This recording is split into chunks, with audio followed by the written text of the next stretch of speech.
Good morning all students. काल आपण chapter सेकंडचा end केलेला आहे.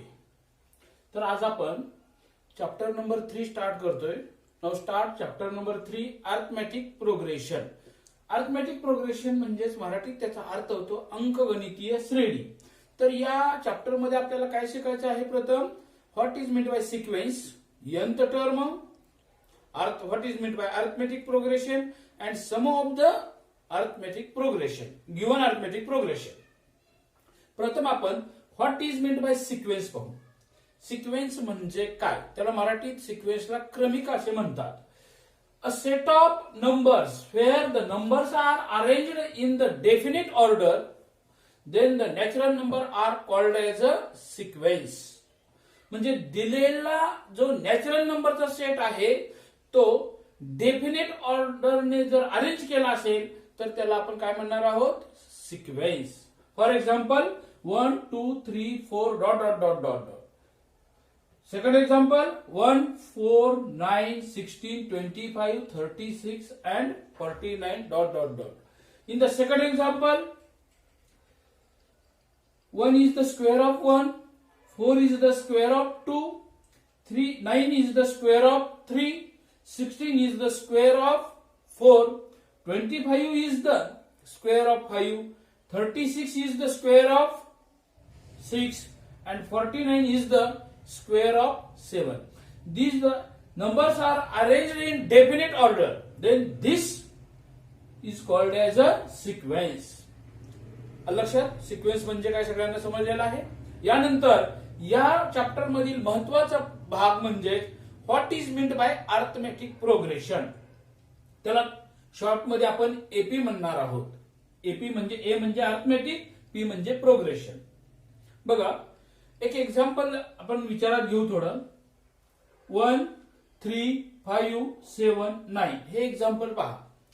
ह्याला आपण पहिलं पद, दुसरं पद, तिसरं पद, चौथं पद आणि पाचवं पद, एकूण 5 पद दिले.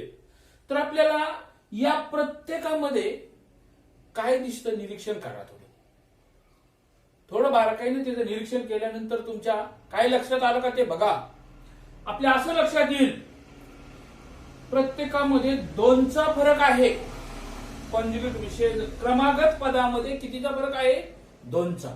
बघा, 3 मधून 1 वजा करा, 2 राहील. 5 मधून 3 वजा करा, 2 राहील. 7 मधून 5 वजा करा, 2 राहील. 9 मधून 7 वजा करा, 2 राहील. म्हणजे any 2 conjugative terms have difference is constant, then this sequence is called as an AP. बघा, याची डेफिनेशन काय आहे? In the given sequence if the difference between any 2 consecutive term is constant, then this sequence is called as an arithmetic progression. कोणतंही उदाहरण घ्या, कुठल्याही 2 term कॉन्जुगेटिव्ह term मधला जर डिफरन्स कॉन्स्टंट येत असेल तर त्याला आपण काय म्हणणार आहोत? Arithmetic progression. तर या ठिकाणी एक्झाम्पल दिलेलं आहे मी 1 3 5 7 9. यामध्ये तुम्ही कोणत्याही 2 कॉन्जुगेटिव्ह टर्म मधला डिफरन्स काढा, त्या ठिकाणी कॉन्स्टंट मिळेल, डिफरन्स सेम मिळेल. तर या ठिकाणी याला पहिलं पद म्हणजे T1 म्हणतात, दुसऱ्या पदाला T2 म्हणतात, तिसऱ्या पदाला T3 म्हणतात, चौथ्या पदाला T4 म्हणतात, पाचव्या पदाला T5 म्हणतात.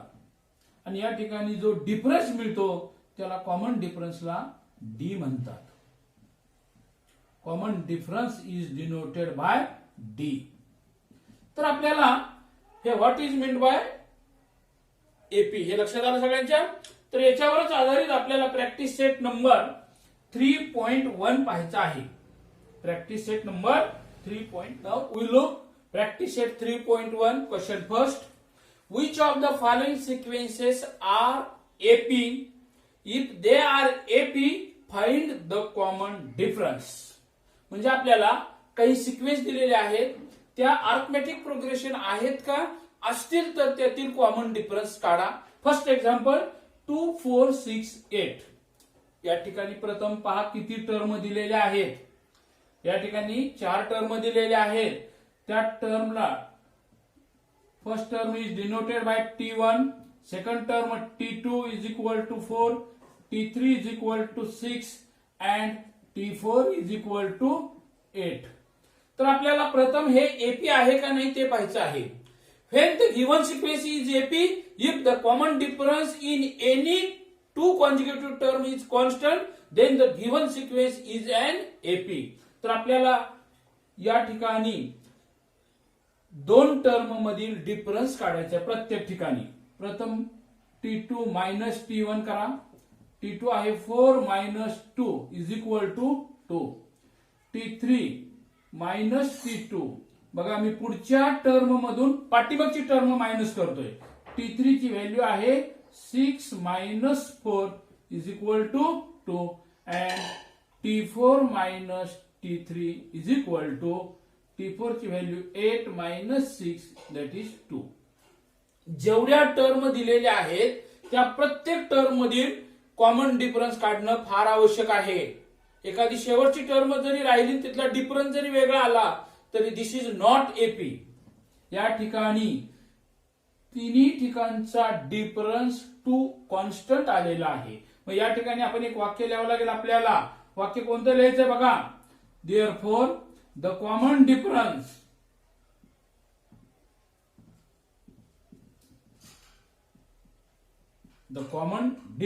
between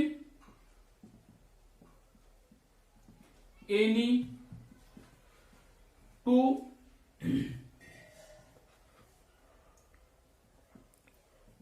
consecutive term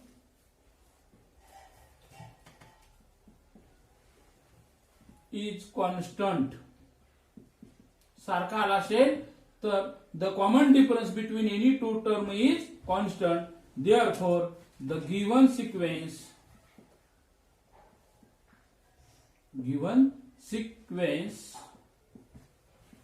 is an AP.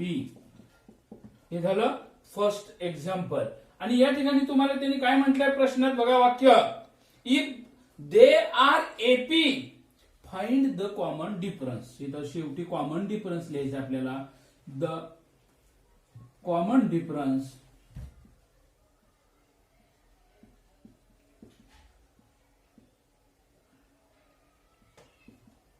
D is equal to किती आलेला आहे common difference 2. Common difference it is denoted by D. हे फर्स्ट एक्झाम्पल झालं. आपण सेकंड एक्झाम्पल पाहू. सेकंड एक्झाम्पल आहे बघा 0.3 0.33 0.333 dot dot dot dot dot dot म्हटलेलं आहे. या ठिकाणी आपल्याला किती टर्म दिले. 3च टर्म दिले. जेवढ्या दिले तेवढ्याचाच विचार करायचा आहे. First term is denoted by T1 is equal to 0.3. T2 is equal to 0.33. T3 is equal to 0.333. Now we find the difference between any two consecutive terms. T2 minus T1. T2 ची value 0.33 minus 0.3. या example कडे व्यवस्थित लक्ष द्या. या ठिकाणी T2 ची value 0.33 आहे. पॉइंटच्या पुढे किती घर आहेत 2. मग T1 ची व्हॅल्यू 0.3 आहे. त्याची व्हॅल्यू किती आली. पॉइंटच्या पुढे किती घर आहेत 1च. मग आपल्याला एक घर वाढवायचं असेल तर तिथं काय द्यावे 0 द्यावे. म्हणजे या ठिकाणी 0.33 minus 0.30. 3 minus 0 3 3 minus 3 0. That is the common difference is 0.03. T3 minus T2. T3 ची व्हॅल्यू आहे 0.333 मायनस 0.T2 ची व्हॅल्यू 3. आता परत तोच प्रश्न आलेला आहे. या ठिकाणी पहिल्या संख्येमध्ये 0.333 पॉइंटच्या पुढे किती घर आहेत 3 आणि दुसऱ्यामध्ये 0.33 पॉइंटच्या पुढे किती घर आहेत 2च घर आहेत. मग आपल्याला या ठिकाणी पॉइंटच्या पुढची घरं समान करण्यासाठी काय करावं लागेल. एक 0 वाढवावा लागेल. बघा 3 मायनस 0 3 3 मायनस 3 0, 3 मायनस 3 0, म्हणजे याची व्हॅल्यू आलेली आहे 0.003. आता लक्ष द्या, या दोन्ही कॉमन डिफरन्स कट या ठिकाणी 0.03 आलाय आणि या ठिकाणी 0.003, म्हणजे इथं पॉइंटच्या पुढं एक झिरो आहे आणि इथं पॉइंटच्या पुढं 2 झिरो आहे. समान आहे का ते? नाही. मग या ठिकाणी वाक्य लिहायचं, therefore the common difference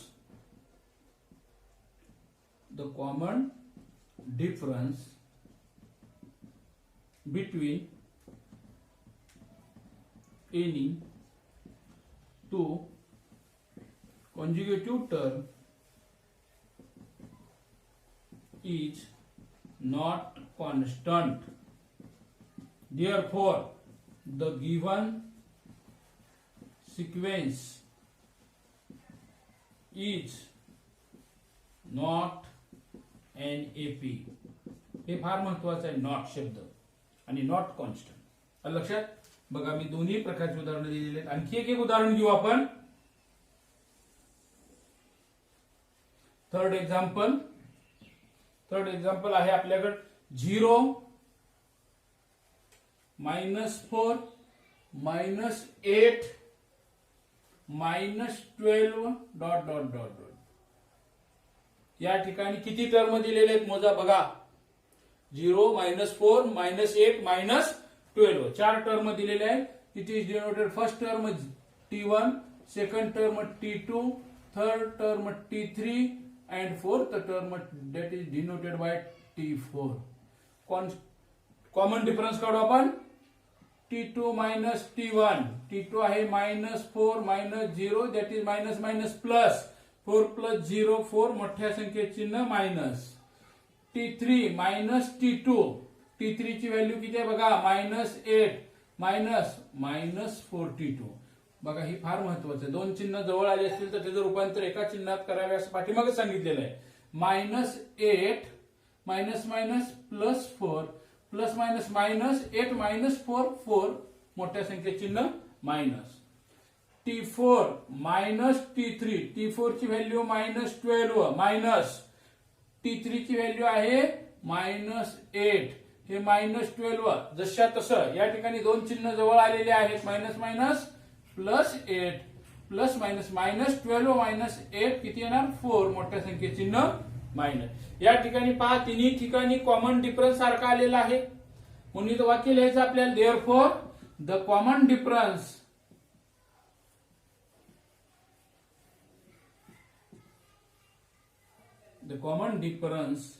between any two consecutive term is constant. Therefore, the given sequence हा कॉन्स्टंट आलेला आहे, म्हणून the given sequence is an AP. Now look question second काय आहे बघा. Right an AP whose first term is a and common difference is d in each order of the following. म्हणजे आपल्याला first term म्हणजे ए दिलेला आहे आणि common difference D दिलेला आहे, त्यावरून सिक्वेन्स एपी लिहायचे बघा. T1 is equal to a is equal to 10. First example आहे, ए ची व्हॅल्यू 10, डी ची व्हॅल्यू 5. म्हणजे ए म्हणजेच फर्स्ट टर्म मिळाली, फर्स्ट टर्म 10. आता आपल्याला T2 काढायचा आहे. T2 जर काढायचं असेल तर T1 plus common difference D. T2 is equal to T1 plus D. T1 ची value 10 plus common difference 5. 10 + 5 that is 15. T3 जर काढायचं असेल तुम्हाला तर T2 प्लस D करावं लागेल. T2 आहे किती 15 प्लस कॉमन डिफरन्स 5. 15 + 5 20. T4 काढायचं असेल तर T3 plus D that is T3 किती आलेला आपला 20 + 5 दॅट इज 25. या ठिकाणी आपल्याला T1 किती मिळालेला आहे, या ठिकाणी आपल्याला T1 मिळालेला आहे 10, T2 15, T3 20, T4 25 is an AP. ही दिलेली काय आहे किंवा इज द रिक्वायर्ड एपी म्हटलं तरी सुद्धा चालेल. दुसरं उदाहरण पाहू आपण. बघा, second example, a is equal to -3 and d is equal to 0. म्हणजे या ठिकाणी फर्स्ट टर्म -3 आहे आणि कॉमन डिफरन्स 0 आहे. Here first term it is denoted by t1 is equal to a is equal to -3. t2 काढायचे आपल्याला, t1 plus d करतो आपण, -3 प्लस 0 दॅट इज -3. t3 काढायचे आपल्याला, t2 plus d, -3 plus 0 is equal to -3. t4 काढायचे आपल्याला, t3 plus d, -3 plus 0 is equal to -3. Therefore, first term -3, second term -3, third term -3, fourth term -3 is the required AP. Third example पाहू आपण. A ची value दिलेली आहे -7, D ची value आहे 1/2. That is 1/2 म्हणजेच काय, तर 1 ला जर 2 ने भागलं, बघा मी प्रत्यक्षात भागून दाखवतोय.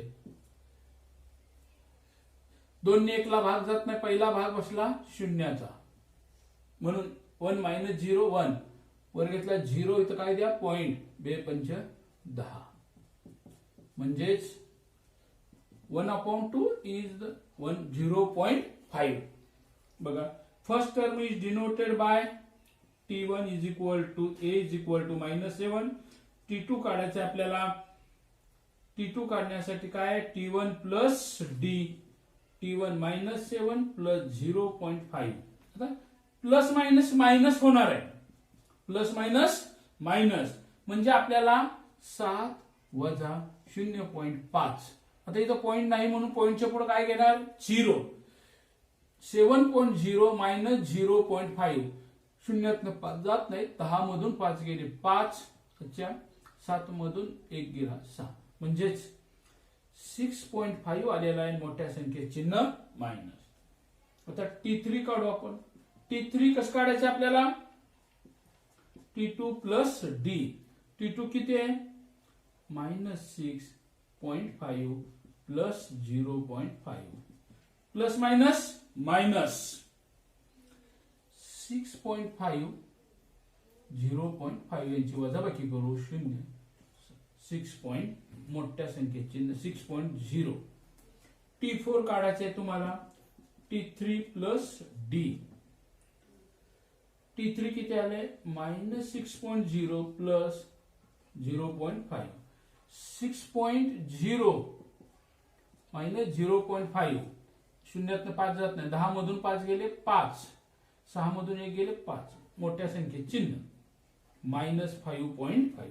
म्हणजे या ठिकाणी t1 किती मिळाला आपल्याला, देअरफॉर -7, t2 -6.5, t3 -6.0 किंवा 6 म्हटलं तरी सुद्धा चालेल, -5.5 is the required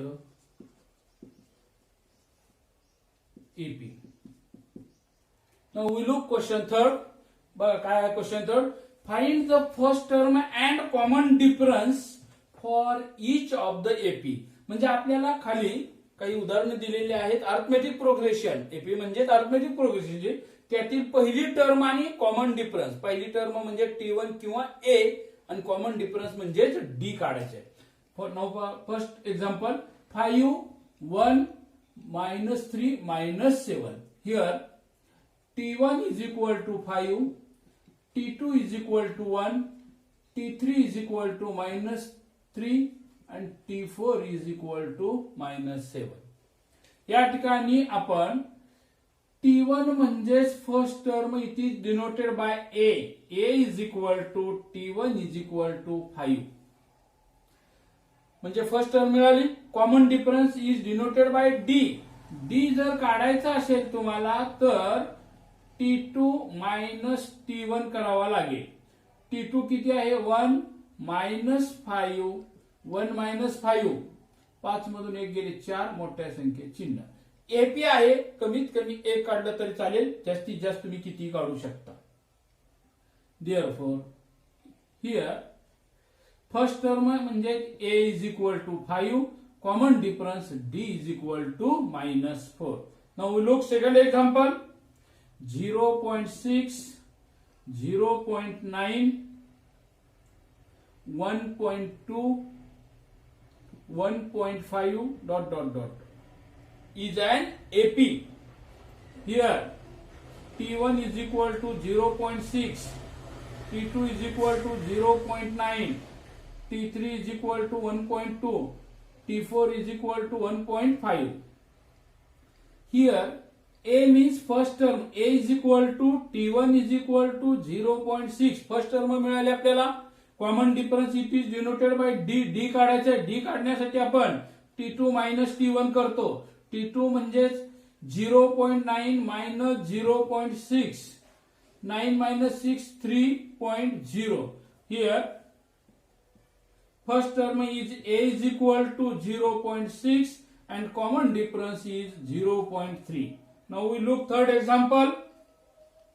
127, 135, 143, 151 dot dot dot dot. Here T1 is equal to 127, T2 is equal to 135, T3 is equal to 143 and T4 is equal to 151. आपल्याला first term is denoted bye A is equal to T1 is equal to 127 मिळालेले आहे. Common difference म्हणजे D काढायचे. आपल्याला D काढण्यासाठी आपण T2 minus T1 करतो. T2 आहे 135 मायनस 127. 135 वजा 127 करा. उत्तर किती 8. आता या ठिकाणी आपण तिन्ही उदाहरणामध्ये T2 मायनस T1 केलेला आहे. ठीक आहे. तुम्हाला जर काही शंका वाटत असेल तर आपण काय आणखी एक घेऊ. T4 मायनस T3 बघू किती येते कॉमन डिफरन्स. T4 आहे 151 मायनस T3 143. 151 वजा 143 करा. उत्तर किती मिळेल 8. Here A means first term 127. Common difference is denoted by D किती आलेला आहे 8. ओके.